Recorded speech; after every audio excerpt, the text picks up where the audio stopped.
Vamos lá, meus irmãos, vamos lá, continuando o nosso segundo dia de aula de História Eclesiástica 1, o nosso segundo bloco, e as nossas aulas estão sendo gravadas.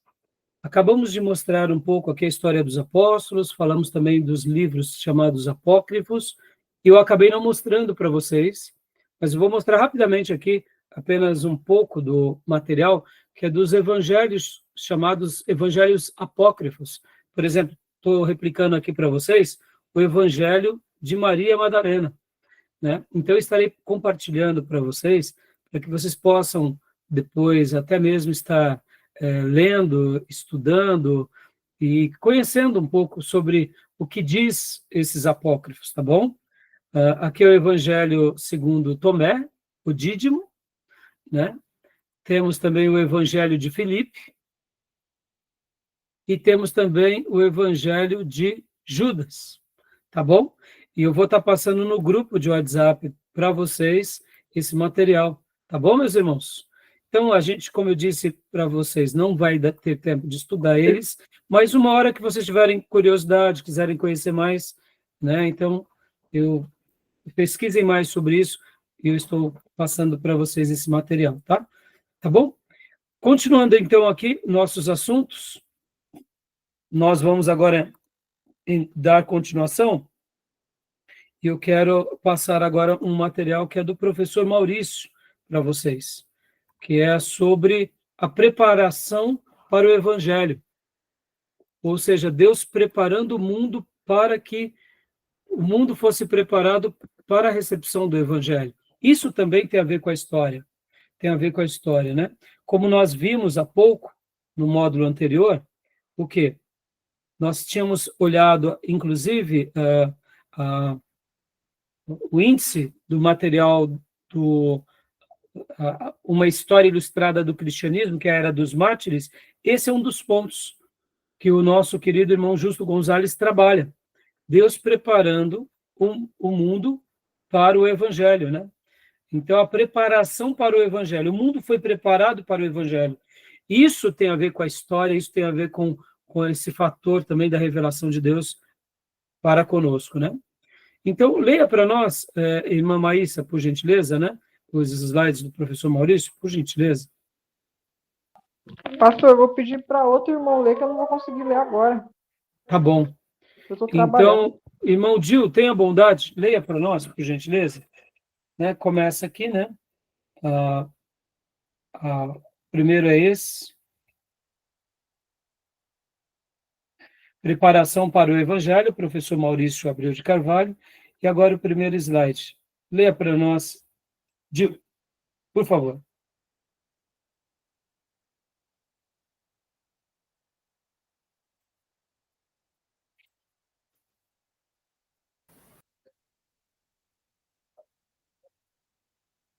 Irmão Dil. Então, Tomé, leia para nós, por gentileza. Acho que o Dil teve algum problema.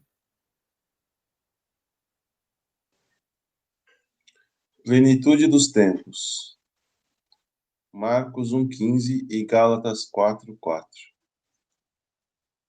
Definição: época ou contexto histórico cuja realidade foi favorável ao objetivo da vinda de Cristo ao mundo, que é a anunciação e propagação universal do Evangelho do Reino de Deus. O que o autor está querendo, o que o nosso querido Justo Gonzalez, juntamente com o professor Maurício, estão querendo defender? O que vocês entendem sobre isso, irmãos? O que vocês entendem sobre esse ponto? O que seria a plenitude dos tempos no contexto da história eclesiástica? O que vocês acham que é?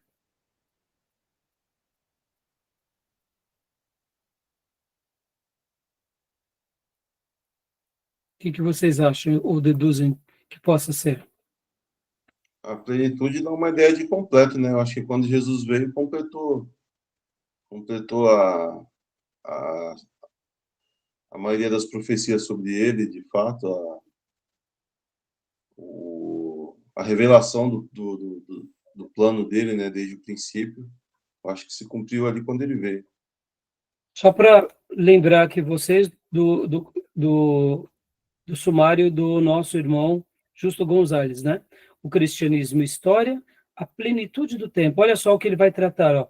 O judaísmo na Palestina, o judaísmo na dispersão, o mundo grego-romano. Então, aqui, é isso mesmo, Tomé. A plenitude dos tempos, na perspectiva histórica, é o momento adequado onde o próprio Deus revela o seu Filho, que é o grande presente dele para nós, porque pensemos o seguinte, irmãos, Jesus ele é a resposta para o ser humano em qualquer época. Ele é o cumprimento da profecia de Deus, ele é aquele que veio nos salvar, veio nos justificar, nos redimir, ele é aquele que cumpre todas as leis de Deus, como ele próprio disse, na cruz está consumado. Então, o que é a plenitude do tempo na perspectiva espiritual? Como teologia, é o próprio Filho de Deus vindo até nós. Essa é a perspectiva da plenitude dos tempos de uma forma espiritual. Agora, isso que acontece de forma espiritual, teve uma pessoa, que é Jesus, teve um povo, teve uma cronologia, teve uma época, ou seja, em uma história. Então, a gente tem que unir essas duas realidades, a realidade espiritual e a realidade física. E os nossos irmãos historiadores, eles vão pegar esses dois versículos, e vamos ler esses dois versículos, que são muito importantes, que é Gálatas e Marcos, né? Deixa eu voltar lá para eles. Gálatas e Marcos, que eles vão explicar a dimensão espiritual, mas agora os nossos irmãos historiadores, eles estão olhando também como isso se propaga na história, né? Então, quem achou pode ler Marcos 1,15.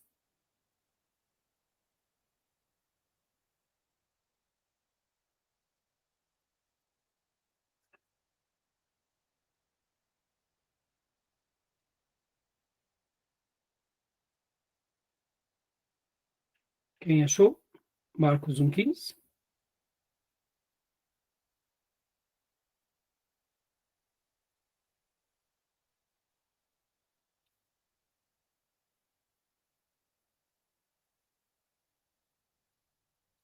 Podem ler, meus irmãos. Vou ler aqui, pastor.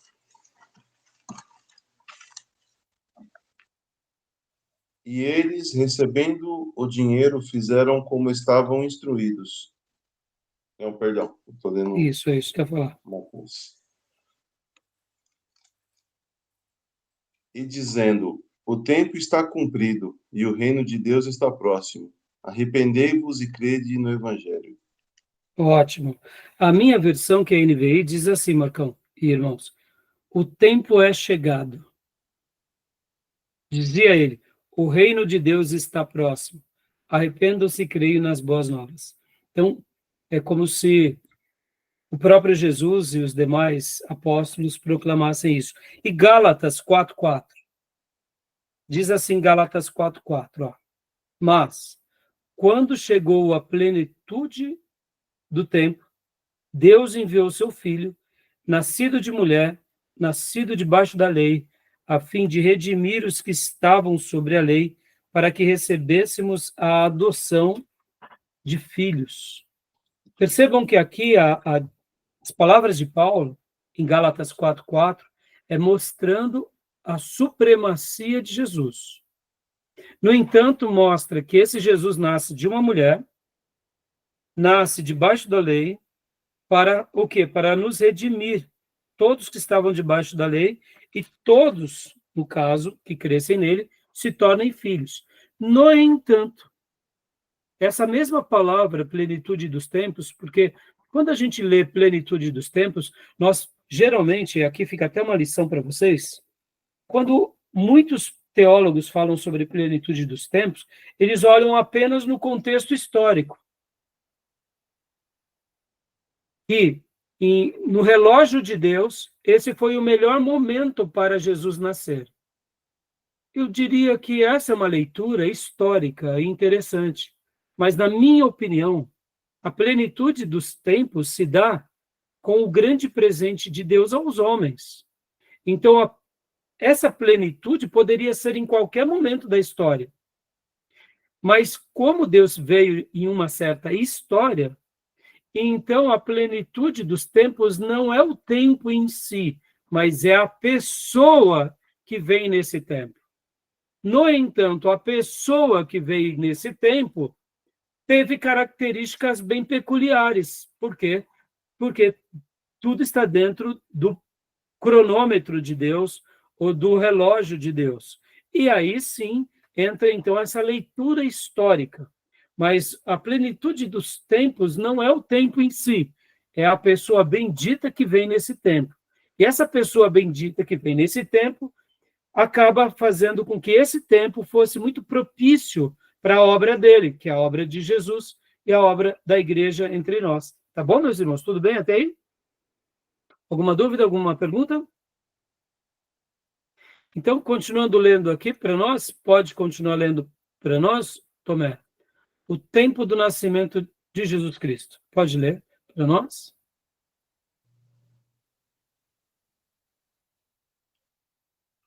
Por favor, Tomé. Assim, Jesus Cristo nasceu dentro do mundo. O mundo, composto pelas nações mais conhecidas da época, tinha caído sob controle absoluto dos romanos. A Palestina, terra natal de Cristo, foi submetido pelos romanos no ano 63 AC. O vasto território que reunia nações da Ásia, África e Europa caíra nas mãos de um mesmo domínio político, jurídico e econômico, o Império Romano. Lembra que há pouco eu mencionava com vocês que hoje as pessoas elas não valorizam a história, mas a história tem uma relação totalmente política, econômica, jurídica, né? É claro que hoje nós vivemos, né, no século XXI, mas percebam que em cada período da história tem a sua peculiaridade, e quando a gente se atém à importância que é a história, a gente começa a observar esses vários acontecimentos, né? E, ó, no ano 63 a.C., como nós aprendemos lá em introdução ao Antigo Testamento e introdução ao Novo Testamento, quando a gente falou um pouco do Império Grego, logo depois falamos do Império Romano. Vocês vão recordar um pouco daquelas aulas quando o próprio povo da Palestina teve aqueles momentos de enfrentamentos entre os Seleucidas e os Ptolomeus, e que depois os próprios judeus foram pedir ajuda aos romanos, e de repente o helenismo cai por terra. Um pouco antes teve a revolta, chamada Revolta dos Macabeus, lembram disso? Quem fez essas aulas vão recordar. Quem ainda não fez, no futuro, quando vocês tiverem introdução ao Novo Testamento e ao Velho Testamento, vocês vão aprender. Então, durante o ano de 63 a.C., a Palestina ela é subjugada pelo Império Romano. E não só a Palestina, mas como vemos aqui, a Ásia, a África e parte da Europa. E essa influência romana, então, ela vai ser muito marcante nos dias de Jesus. Tá bom? Tudo bem até aí? Alguma pergunta? Algum acréscimo? Agora, nesse slide, irmãos, vocês já ouviram falar sobre o calendário gregoriano?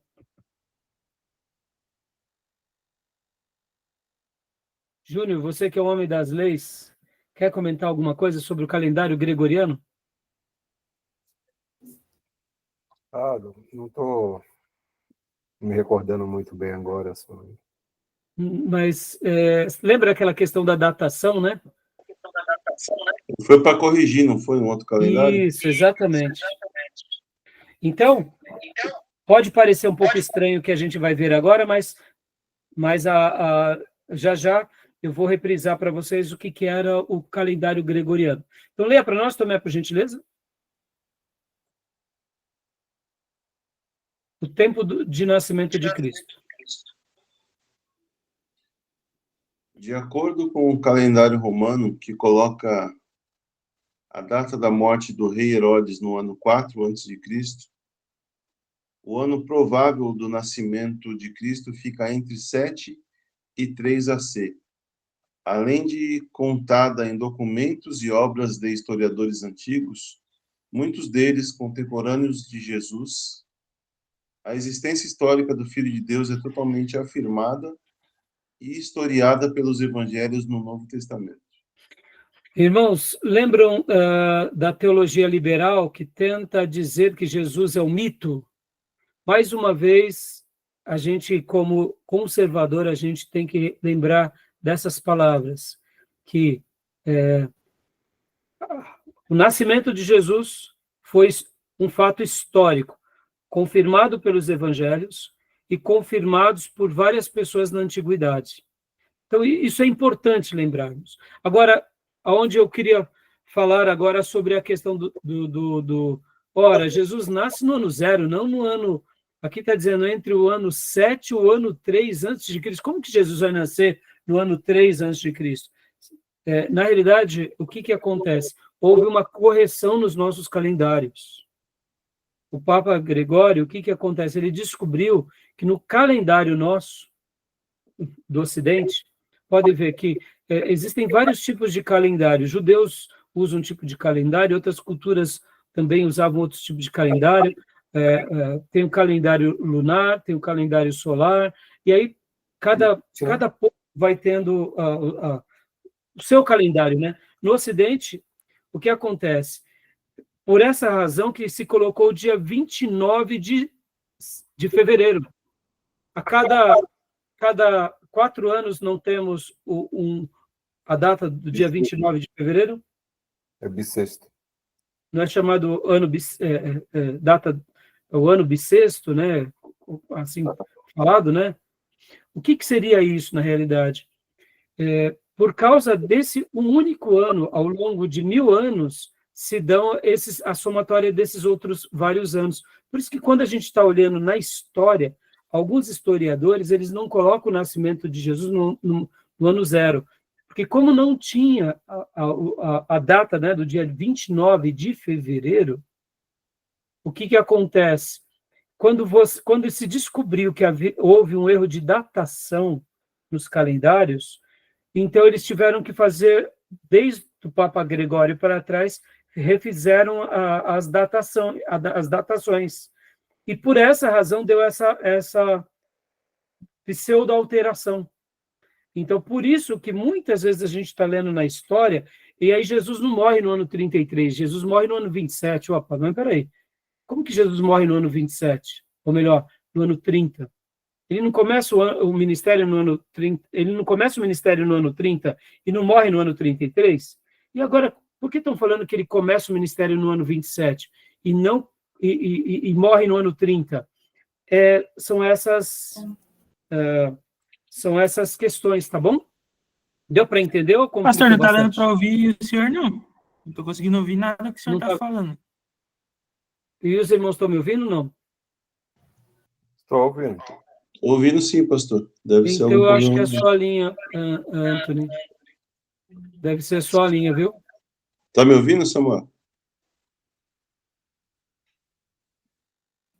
Aí foi, agora voltou. Então tá, mas pode avisar sempre que tiver com algum problema, tá, Samuel? Tá bom.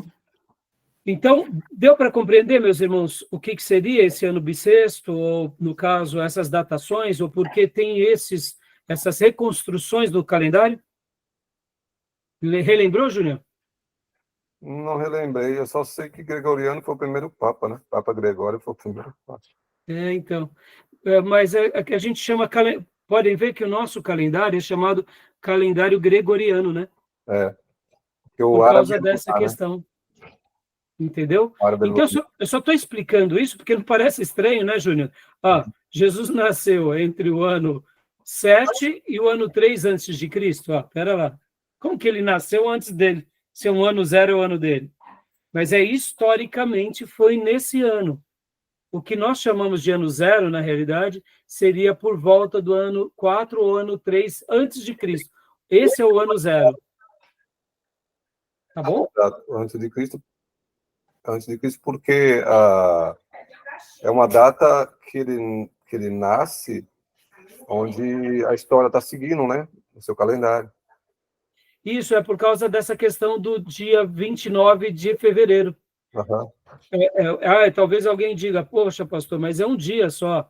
E por que foi criado esse um dia a partir de Gregório? Para ajustar esse calendário, né?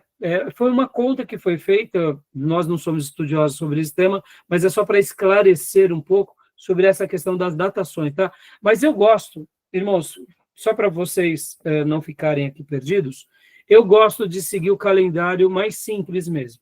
Ano 0, ano 30, ano 33, porque dessa forma facilita a nossa compreensão, tá bom? Tudo bem? Então, Júnior, leia para nós agora o próximo slide, por gentileza, meu irmãozão. Contribuição dos romanos. Ou seja, a gente está entendendo agora como que era o mundo naqueles dias para que o evangelho se proliferasse.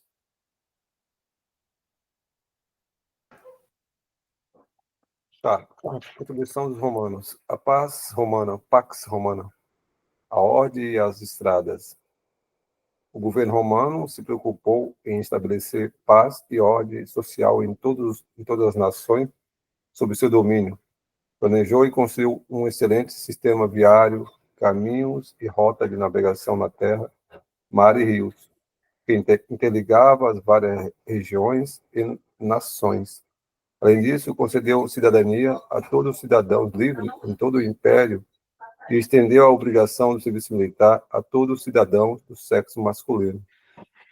Então, meus irmãos, um dos episódios muito importantes para a propagação do evangelho foi que, de uma forma ou de outra, Deus preparou o mundo, até mesmo usando os governantes, para que, quando o evangelho fosse proclamado, eles tivessem esses acessos, esses caminhos.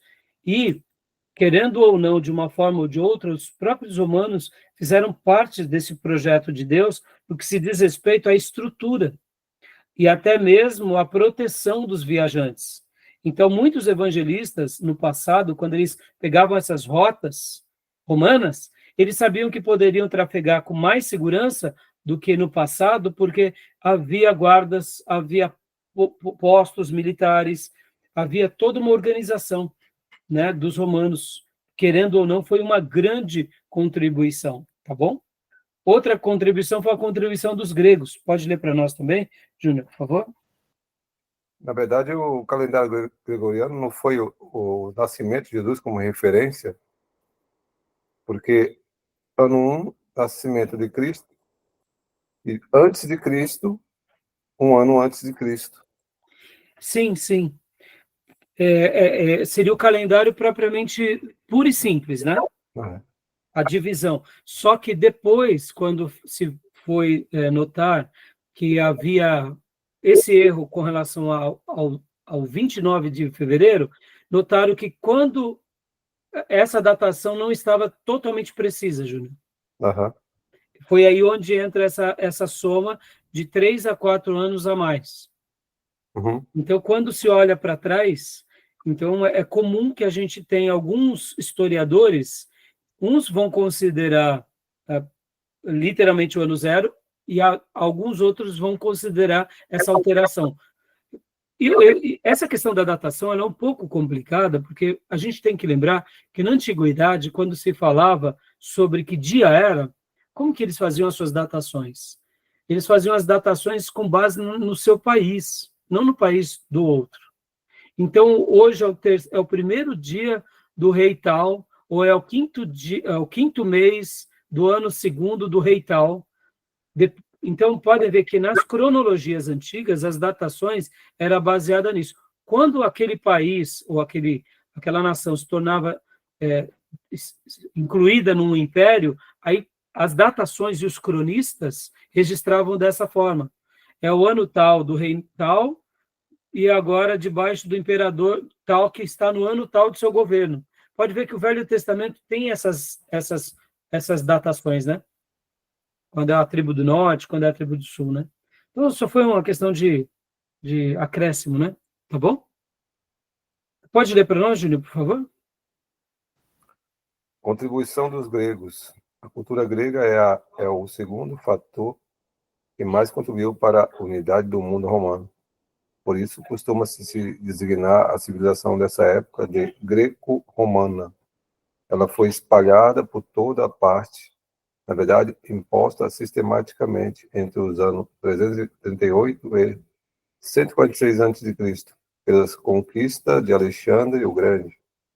Desta cultura dos gregos, o mundo da época herdou a língua grega e a filosofia, prática de refletir sobre a realidade do mundo e sobre as questões fundamentais da vida humana. Outra grande contribuição também, tá bom, meus irmãos? Então, assim, só estamos utilizando esse material para mostrar que tudo isso faz parte da história, que tudo isso foi fatores determinantes. Quando a gente pensa, né, mundo grego, romano, não, isso tudo teve uma influência e até hoje a gente tem influência. A nossa cultura ocidental, ela é totalmente baseada nesse viés grego-romano. Continua para nós, Júnior, por favor. A língua. Do leste a oeste do Império Romano falava-se a língua grega, uma versão mais popular, vulgar, decorrente da mistura do grego com as línguas nativas. Se tornou comum entre as populações.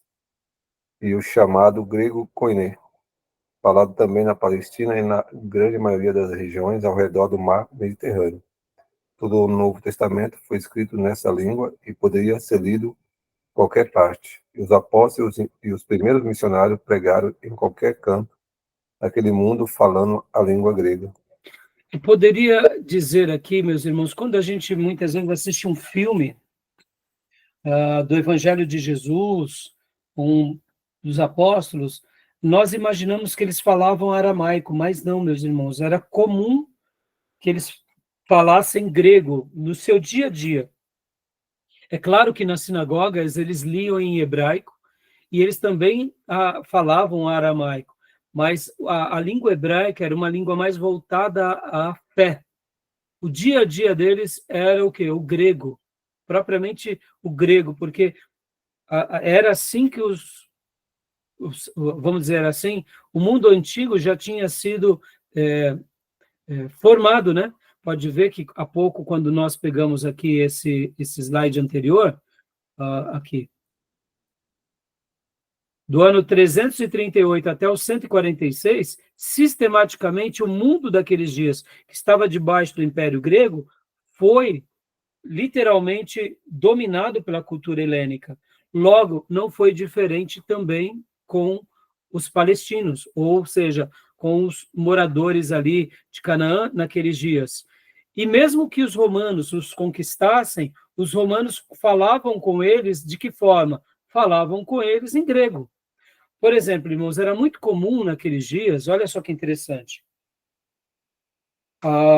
o time de Jesus, que estava lá na Galileia, o quartel-general de Jesus, eles falavam em grego, adoravam a Deus em hebraico e arranhavam no aramaico, e quando eles iam comercializar ou comentar com os romanos, ou tratar algum assunto com os romanos, eles entendiam latim.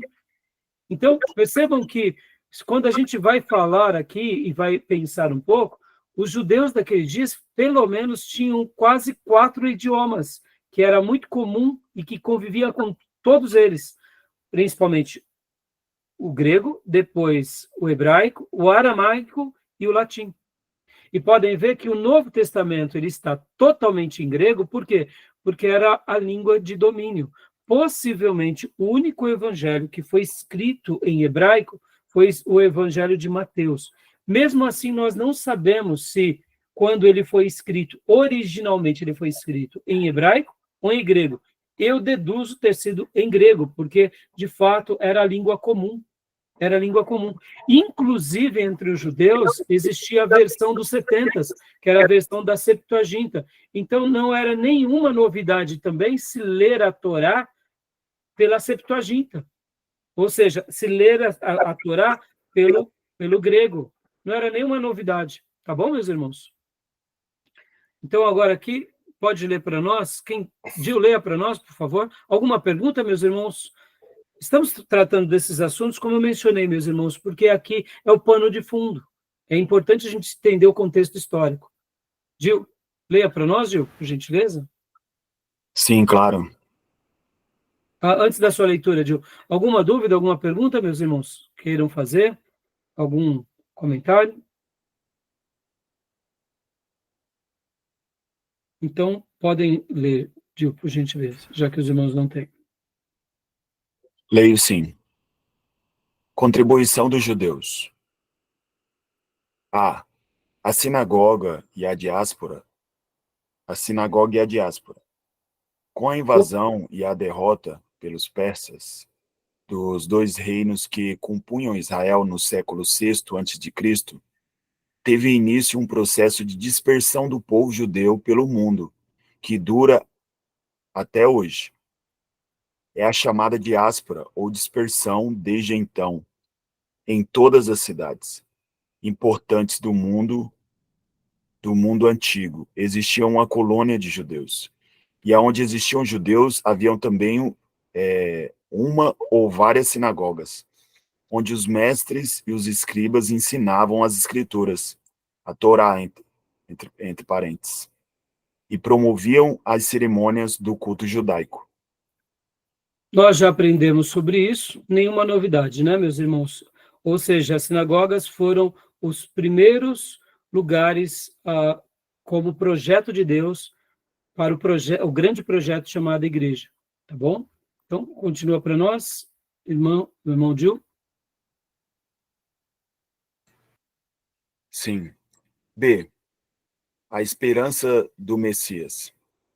É importante também perceber que a transplantação dos judeus para outras partes do mundo levou à decadência do culto javista, denunciada e combatida nos escritos dos profetas menores. Graças ao ministério desses profetas, foi retomada um departamento espiritual baseado na esperança da vinda do Messias, restaurador, um reino político vencedor que castigaria os gentios e exaltaria os judeus. Fecha parênteses. E na fidelidade e na obediência da vontade de Deus. Ou seja, os judeus sempre aguardaram em qualquer canto do mundo, começando pelo templo, o Messias. E quando realmente ele veio, essa foi a grande mensagem dos apóstolos, proclamando aonde quer que tivesse uma sinagoga. Outra contribuição? Pode ler para nós, Gil, por gentileza? C. O Antigo Testamento. A Bíblia dos judeus é o Velho Testamento. No mundo romano, já se utilizava também a versão grega dela, chamada Septuaginta, traduzida na primeira metade do século I a.C. A contagem de trás para frente, por um grupo de 70 eruditos judeus que trabalhavam na biblioteca pública da cidade de Alexandria, no Egito, onde também existia a maior e mais importante comunidade judaica da dispersão. Foi essa tradução utilizada no ministério dos apóstolos. Ou seja, os apóstolos, podem ver, pastor Maurício está dizendo aqui que, já afirmando aquilo que eu disse há pouco, já que o mundo se falava grego, então eles citavam a Septuaginta. Agora, irmãos, essa comunidade judaica, lá em Alexandria, quando vocês forem fazer a aula de hermenêutica, a gente vai estudar bastante um judeu chamado Filo. Então, vai ser muito interessante as contribuições de Filo na história do povo judeu e na maneira em que ele, inclusive, começa a fazer aqui uma hermenêutica do Velho Testamento. Vai ter uma contribuição muito grande. Os judeus alexandrinos, por incrível que pareça, eles tiveram uma contribuição muito grande com relação à preservação do texto sagrado no contexto de um mundo helênico. Você tem que lembrar que esses dias eles tinham uma tensão muito grande. Qual era a tensão? Muitos levitas e sacerdotes estavam abandonando a sua função, dando mais valores ao quê? As práticas do esporte, de uma vida secular, e estavam apenas seguindo a sua religião de forma nominal. Então, é bem curioso que é mais ou menos nesse contexto que surge, inclusive, lá na Palestina, a revolta dos Macabeus. Mas os judeus lá de Alexandria, eles fazem um caminho contrário de preservação, de zelo, ou seja, Alexandria, nesses dias, vocês têm que lembrar que Alexandria era um grande polo acadêmico, uma grande cidade vamos dizer assim, da cultura grega, lá no Egito, aonde eles tinham de tudo para se perder, principalmente os judeus, se enveredando para o helenismo, e os judeus de Alexandria, eles se tornaram muito conservadores, inclusive Filo. Vocês vão aprender bastante comigo lá na frente quando forem fazer hermenêutica, tá bom? Mais contribuições aqui dos judeus, então? Já lemos, né? Isso. E agora, isso. A teologia judaica. Pode ler? Diga para nós. Leio sim. D. A teologia judaica. Em Alexandria surgiu também a primeira escola teológica judaica, que tentou combinar os ensinos das escrituras com a filosofia grega, prática também utilizada por alguns apóstolos, como João e Paulo, e, como veremos, por alguns pais da igreja primitiva. Para a compreensão do evangelho e sua aceitação entre as pessoas esclarecidas do Império Romano, este trabalho preliminar dos teólogos judeus em Alexandria, como Filon, acabou representando uma contribuição fundamental. Foi o que eu acabei de dizer há pouco. Inclusive, é em Alexandria, entre os judeus, que surge, inclusive, a alegorização, que depois, inclusive, nos pais da igreja, já no cristianismo, vão usar também um método de interpretação que é da alegorização, que seria uma maneira de tentar explicar de forma mais didática. Eu sei que o catolicismo distorceu essa ideia, mas o princípio alexandrino entre os judeus e o princípio alexandrino da alegorização entre os pais da igreja, na minha opinião, era simplesmente muito bom. Claro, nós somos da escola não de Alexandria, mas de Antioquia, mas assim, a gente olha a escola da alegorização com muito preconceito. E quando nós estivermos estudando hermenêutica, eu vou explicar isso com muitos outros detalhes para vocês, tá bom? Joia. Continuando aqui, para a gente encerrar, outras contribuições também, mesmo que num primeiro momento pareça que não, mas de uma certa medida também houve uma certa contribuição. O professor Maurício coloca aqui, as seitas judaicas. Pode ler para nós, Gil, por gentileza? Sim. Seitas judaicas. Fariseus insistiram na pureza baseada na absoluta observância da lei mosaica. Elaborando leis para a vida diária, tornou-se a mais popular.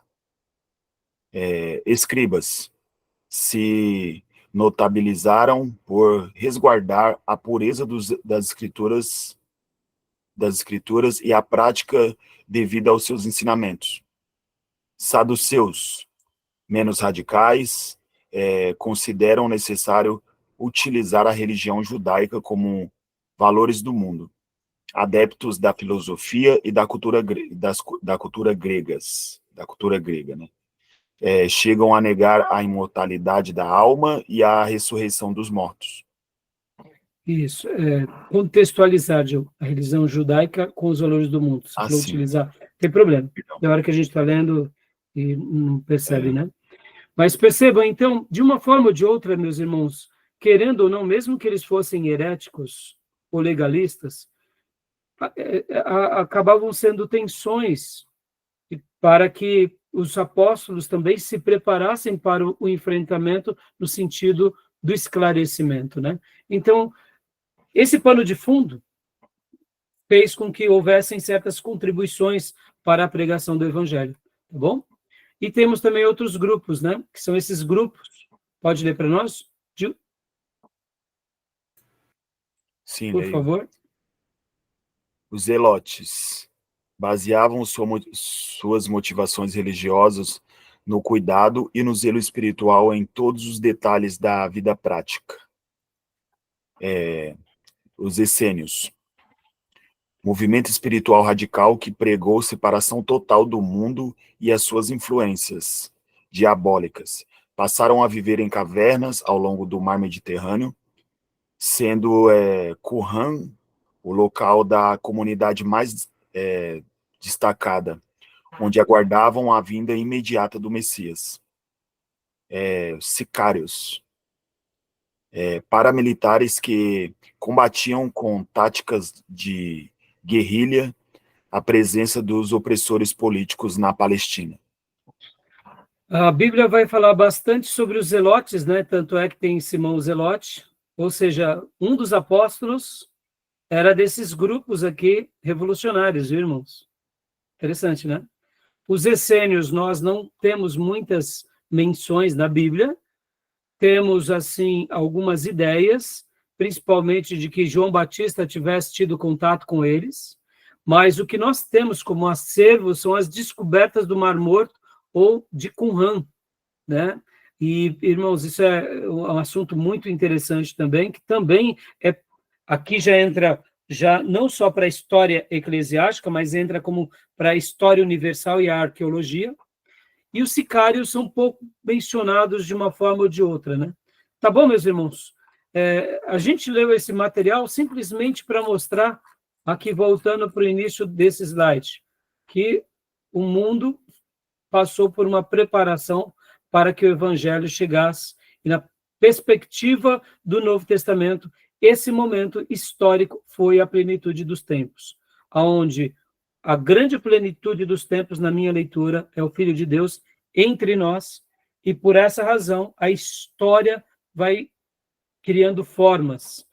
Não que a história fosse maior do que o Filho, mas o Filho, ele é a razão de ter sido o grande mensageiro nessa história, e por essa razão ele veio, e aquele momento se torna favorável para a proclamação do Evangelho. Por isso que a gente entende tudo isso, que há as contribuições do Império Romano, do Império Grego, a própria contribuição dos judeus com relação à esperança messiânica, as sinagogas que já existiam, a questão também da tradição judaica, do que tinha acontecido na Alexandria, o que estava acontecendo com relação às seitas judaicas e até mesmo os grupos revolucionários. Tá bom, meus irmãos? Tudo bem até aí? Alguma pergunta, algum acréscimo? Júnior, quer fazer alguma menção? Você que gosta bastante de história? Não, acho que essa plenitude dos tempos, né?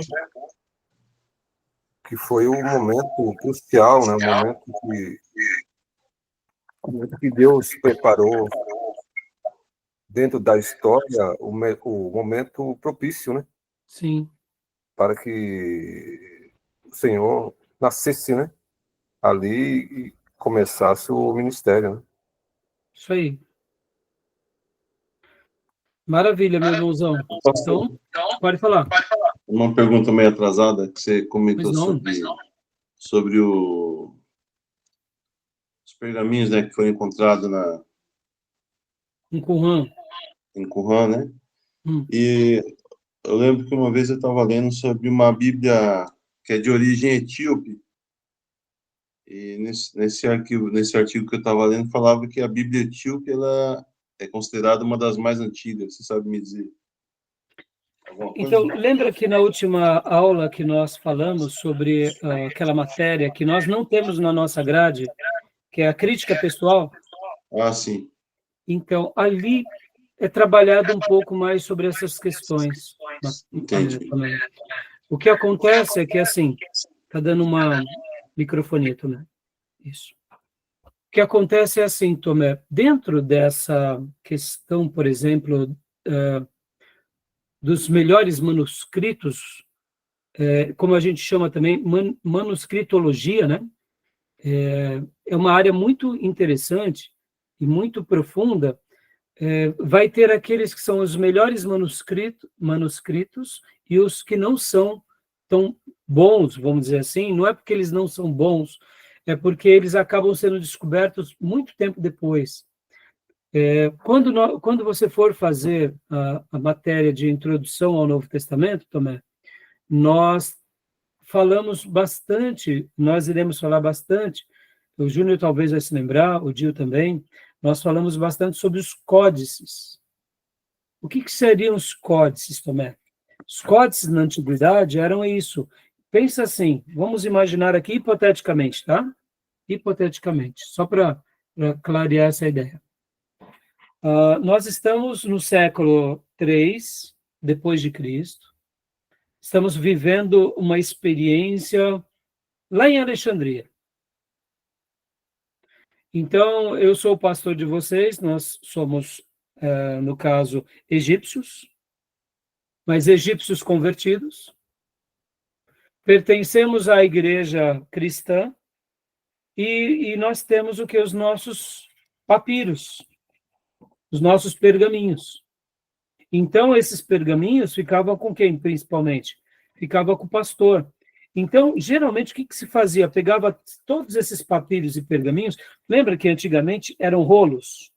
Rolos. O que ao longo dos séculos foi feito? Foi feita uma certa evolução. Ao invés de ter rolos, eles agora eram colocados um do lado do outro, e eram colocados uma capa e viravam um livro. Isso era um códice. Entendeu, Tomé? Então, você concorda que é muito mais fácil você ter no caso, né, um códice, que seria um livro de papiro ou de pergaminho, do que ter rolos, né? Então, o que acontece? Nós, hipoteticamente, tá? Então, vamos supor que o Júnior está na igreja de Cesareia, e o Júnior também é um pastor lá, e pede para nós mandarmos, né, a nossa Bíblia para eles lá, porque a deles está velhinha. A gente tem duas.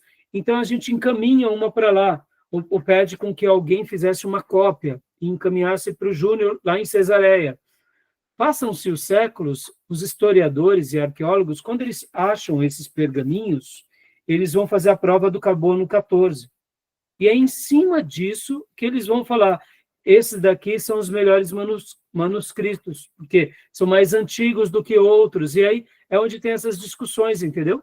Por isso que dentro dessa matéria, é uma matéria muito difícil, por sinal, que seria uma matéria que fala sobre esses assuntos, e aí vai ter as discussões, quais são os códices, ou quais são os livros que são melhores, os textos receptos, e aí, entendeu?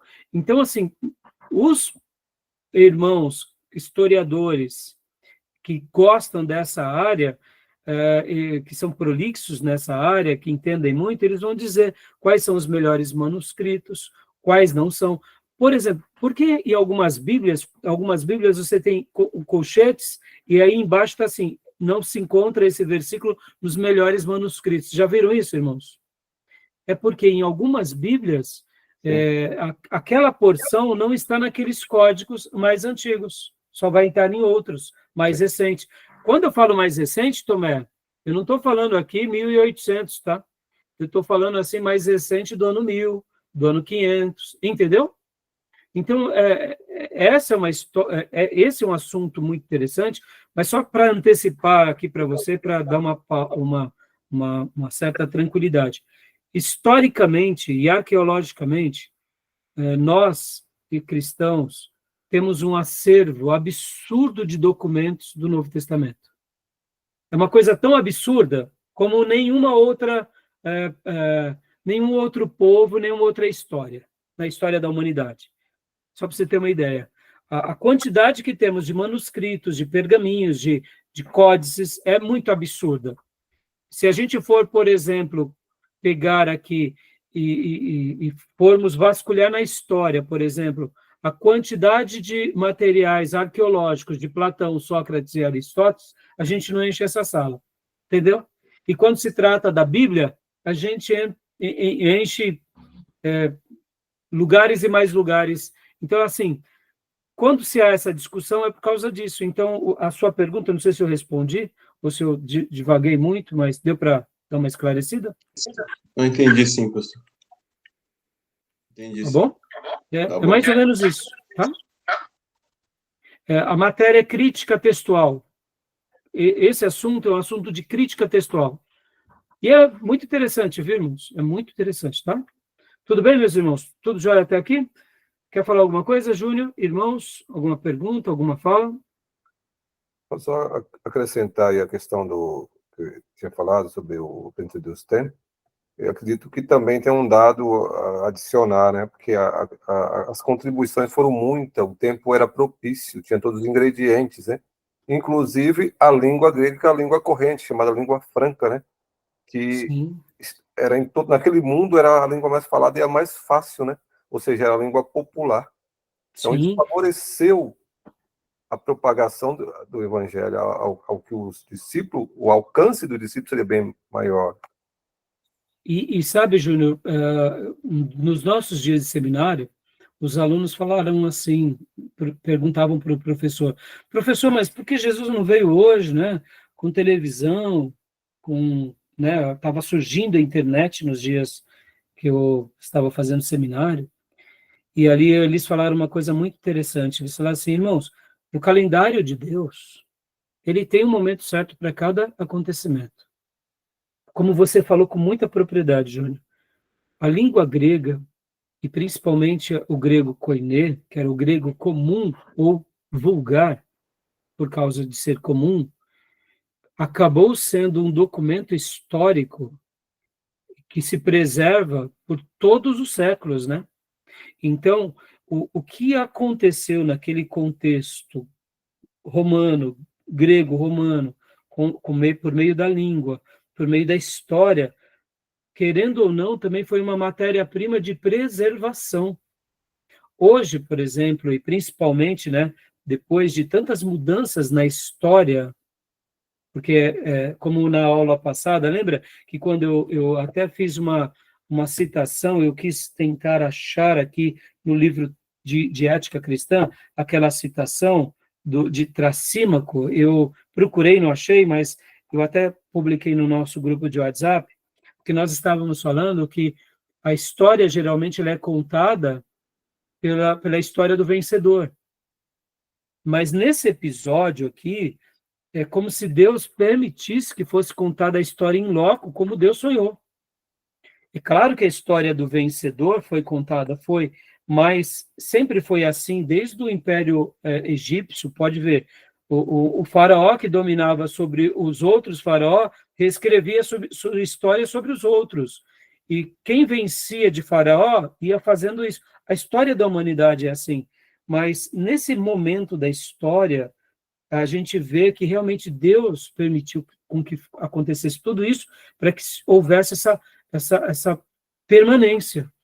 As línguas mortas, chamadas línguas hebraicas e línguas gregas, elas são mortas porque não se falam mais aquela língua, mas é um acervo histórico. Ou seja, nós podemos saber como Deus se revelou na história.